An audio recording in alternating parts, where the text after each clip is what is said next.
Hello everyone, welcome to my channel recipe with Madhu. ఈరోజు మనం చాలా రుచికరమైన సింపుల్ మరియు ఈవినింగ్ స్నాక్ బెండకాయ బజ్జీ ఎలా తయారు చేసుకోవాలో చూడబోతున్నాము. ఇది తింటే చాలా అంటే చాలా టేస్టీగా ఉంటుంది అండ్ క్రిస్పీగా ఉంటుందండి. ఆనియన్స్తో తింటే ఇంకా అదిరిపోతుంది.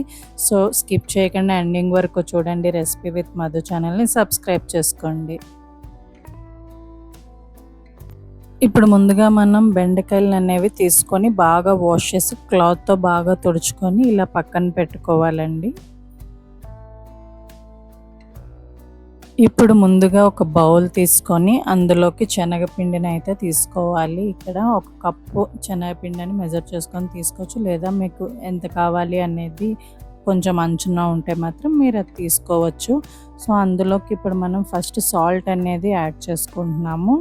కొంచెం సరిపడా సాల్ట్ వేసుకొని ఇక్కడ మీరు కారం లేదా చిల్లీ ఫ్లేక్స్ అనేవి యాడ్ చేసుకోవచ్చు. చిల్లీ ఫ్లేక్స్ వేసుకోవడం వల్ల టేస్ట్ అయితే బాగుంటుందండి.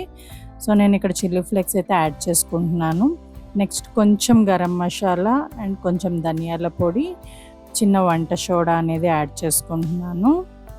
ఇప్పుడు అందులో మనం కొంచెం వాము అనేది యాడ్ చేసుకొని బాగా మిక్స్ చేసుకోవాలి ఆ పౌడర్ని. ఇప్పుడు మనం ఇక్కడ వాటర్ అనేది యాడ్ చేసుకోవాలండి. మనకు కన్సిస్టెన్సీ బాగా రావడం కోసం కలుపుకుంటూ వాటర్ యాడ్ చేస్తే బాగా వస్తుంది.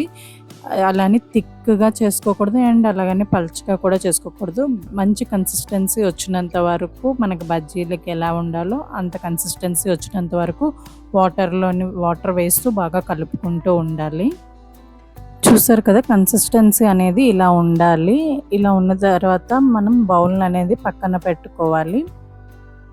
మనం ఇందాకలో వాష్ చేసి ఉంచుకున్న బెండకాయలు ఉన్నాయి కదండి, వాటిని తీసుకొని ఒక్కొక్కటిగా ఇలాగ మొదళ్ళు అనేవి కట్ చేసి సెంటర్లో మనం గుర్తు వంకాయకి ఎలాగైతే కట్ చేసుకుంటామో కొంచెం ఎండింగ్ ఉంచుకొని, సో ఇది కూడా అలానే మధ్యలోకి ఇలాగ అడ్డగా రెండు వైపులా కోసుకోవాలి. సో 4 పీసెస్ లాగా విడుతాయి అవి. సో అన్ని బెండకాయలు ఇలానే కట్ చేసుకొని పక్కన పెట్టుకోవాలి. మీరు ఇలా కట్ చేసుకుంటున్నప్పుడు మధ్యలోకి మీకు ఆ బెండకాయ ఏమైనా లోపల పాడైనట్టున్నా ఏమన్నా తెలిసిపోతుంది. సో అవి పక్కన పెట్టేసేయండి పడేయడానికి. సో బెండకాయలన్నీ కట్ చేసిన తర్వాత ఇలా అన్నీ ఒక వైపుకు పెట్టుకోండి. నెక్స్ట్ మనం ప్రిపేర్ చేసి ఉంచుకున్న బజ్జీ బ్యాటర్ ఉంది కదండి, దాన్ని కూడా రెండు పక్కన పెట్టుకొని ఉంచుకోవాలి. ఇప్పుడు మనం ముందుగా ఒక బౌల్ అనేది తీసుకొని అందులో టిష్యూస్ వేసుకొని రెడీగా ఉంచుకోవాలి. ఎందుకంటే మనం ఆయిల్లోని డీప్ ఫ్రై చేస్తాం కదా బజ్జీలు అనేవి, అవి ఇందులో ఫస్ట్ వేసుకుంటే ఆయిల్ అనేది పీలుస్తుంది. సో ఒక బౌల్లోని ఇలా టిష్యూస్ వేసుకొని పక్కన పెట్టుకోవాలి. ఇప్పుడు స్టవ్ ఆన్ చేసి ఒక కడాయి పెట్టుకొని అందులో ఆయిల్ అనేది మనకు డీప్ ఫ్రైకి సరిపడేంత ఆయిల్ అనేది యాడ్ చేసుకోండి. ఆయిల్ అనేది బాగా వేడెక్కనివ్వాలండి. అప్పుడే మనం వేయగానే బజ్జీలు అనేవి బాగా వేగుతాయి. సో హై ఫ్లేమ్లో పెట్టుకొని ఆయిల్ అనేది బాగా వేడెక్కనివ్వాలి.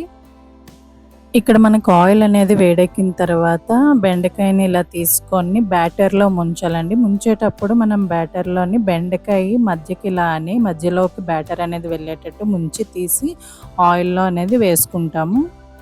సో చూసారు కదా, ఆయిల్ అనేది బాగా వేడెక్కింది. ఇప్పుడు మనం బెండకాయలని బ్యాటర్లో ముంచి ఇందులో వేసుకోవాలండి. అండ్ ఇక్కడ ఒకటి గుర్తుపెట్టుకోండి, హై ఫ్లేమ్లో ఉంచి మనం బెండకాయలను వేసిన తర్వాత బజ్జీని మళ్ళీ ఒక సిమ్లో కానీ మీడియం ఫ్లేమ్లో కానీ పెట్టుకోవాలి. ఎందుకంటే మాడిపోతాయి. సో మాడనివ్వకుండా మీడియం ఫ్లేమ్లో వేగితే చాలా బాగుంటాయి. సో చూసారు కదా, మీడియం ఫ్లేమ్లో ఇలా నెమ్మదిగా అటు ఇటు తిప్పుకుంటూ ఉండాలి. మనం బెండకాయని బ్యాటర్లో ముంచేటప్పుడు కొద్దిగా విడదీసినట్టు చేసి ముంచితే బ్యాటర్ అనేది లోపలికి వెళ్ళి ఇలా వస్తాయండి బజ్జీలు అనేవి. సో అలా చేయండి. సో చూసారు కదా ఎలా వచ్చాయో బజ్జీలు అనేవి. కలర్ అనేది గోల్డెన్ కలర్లా వచ్చాయి. సో ఈ కలర్ వచ్చేటప్పటికి మనం ఒక బౌల్లోకి అనేది టిష్యూస్ వేసుకొని ఉంచుకున్నాం కదా, అందులోకి అయితే తీసేసుకోవాలి. సో ఇలా టిష్యూ ఉన్న బౌల్లోకి అయితే నేను బజ్జీలు తీసేసుకుంటున్నానండి.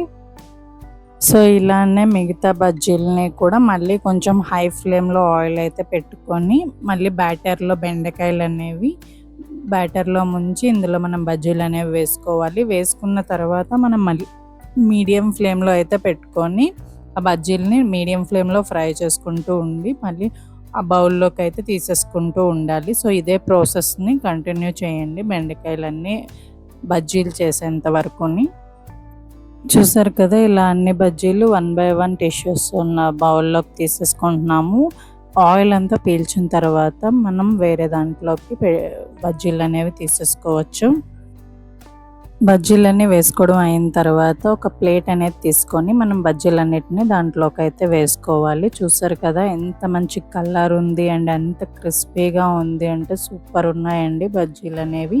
మీరు ఇక్కడ వీటిని టమాటో సాస్తోనైనా తినచ్చు, లేదా నేనైతే ఇక్కడ ఆనియన్స్ని చిన్నగా తరిగి దానికి ఉప్పు కారం బాగా అప్లై చేసుకొని బజ్జీల మధ్యలో అయితే పెట్టుకుంటాను. సో అలా తింటే మనకి అండ్ స్పైసీగా ఉంటుంది.